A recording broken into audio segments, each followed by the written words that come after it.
Bonjour, voici un court tutoriel dans lequel je vais te montrer comment parler de quantité. Pour parler de nourriture, on peut avoir besoin de déterminants. Et pour évoquer la quantité, on peut avoir besoin de mots comme some, lots of, a few, a little bit of. Je parle d'éléments indéfinis. Par exemple, in my dream party, there is an apple, a sandwich with cheese and a chocolate biscuit. In my dream tea party, there are apples, sandwiches with cheese, and chocolate biscuits.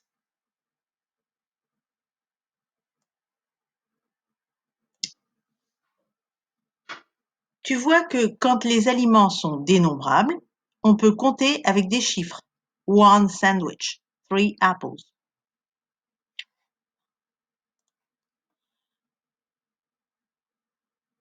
Donc, devant des noms singuliers, on utilise a, devant un son consonne, a banana, n, devant un son voyelle, an orange. Devant des noms pluriels, on ne met rien, quelle que soit la lettre qui suit. Ce petit symbole signifie qu'on ne met rien.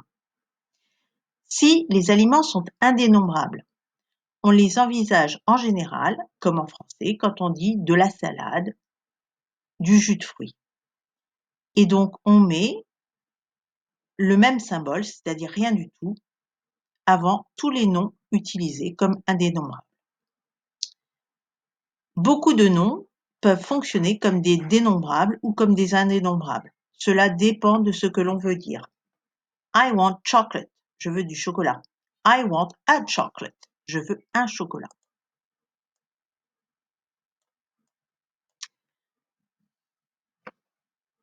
Si tu veux parler de quantité, tu devras utiliser some, lots of et d'autres mots du même genre. Par exemple, melt in the middle chocolate pudding. Ça a l'air bon. Lots of chocolate, lots of eggs, some flour and some baking powder, a little bit of sugar. Beaucoup de chocolat et beaucoup d'œufs, de la farine et de la levure chimique, un petit peu de sucre.